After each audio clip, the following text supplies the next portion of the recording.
given by His Excellency the Minister, but unfortunately has to leave the country in an abroad mission. We are dealing with the situation in Al-Fashir. There's so much talk about the humanitarian situation in Al-Fashir, which to me is a kind of, I'm really taken aback because there's so much emphasis on the humanitarian situation in Al-Fashir as if it is a natural catastrophe. It is man-made catastrophe. That is why we should, first of all, address the real situation. The humanitarian crisis in Al-Fashir is only a byproduct, is a symptom of the real problem, which is the war. If we manage to put emphasis on the parties that fuel the war, then there will not be any need of humanitarian assistance. I recall in this respect an article run by the renowned American international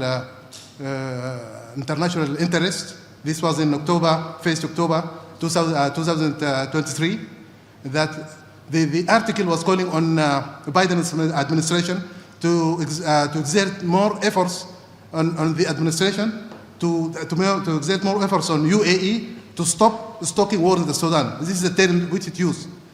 Please imagine if the due pressure was exercised on the UAE to stop the flow of arms and mercenaries into Al-Fashir, the situation would have been totally different. That is why I do not want to dwell much on this humanitarian aspect, because it is political in the first place. That is why I have been in all of my discourse with with those whom I meet from Europe and elsewhere, that let us first of all make a very compelling description of what is going place on the ground. It is not a natural catastrophe that needs the humanitarian organizations to come and deliver their most sought assistance. It is man-made. So since it is man-made, we should identify who made that catastrophe and to address it properly. If I may go through what is happening place in Al-Fashir, all of you must know that Al-Fashir has been besieged for so long, for over 2 years, around more than 250 assaults on Al-Fashir, and this resulted in this humanitarian catastrophe. There are so many civilians killed, women, including women, children, and so forth, and the infrastructure has been destroyed, and there's much displacement internally, and some of them fled to Chad, as most of you know. There are so many incidents that I think my colleague can give more details on that. In a nutshell, we call on the international community to take up its role seriously, instead of just talking about the humanitarian assistance. Let us address the real issue that will help all parties to reach a compelling conclusion. The militia, of course, has been receiving all sorts of assistance, as I referred to earlier, from different sources, mainly UAE, as all of you know.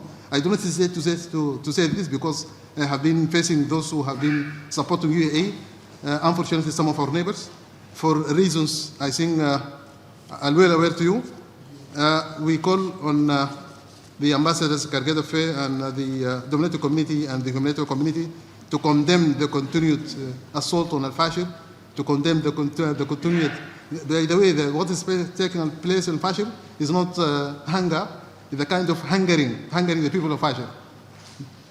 So that's why we call upon you, all of you, to exert more efforts to stop the flow of arms, to stop the flow of mercenaries into Al-Fashir, so that we can address the humanitarian situation appropriately and comprehensively. Thank you so much, and I will turn the floor to my colleague so that he can give further details on the real situation in Fashir. And after that, I will welcome queries and questions. Thank you. 87 attacks, continuous attacks on Al-Fashir by drones and heavy militaries.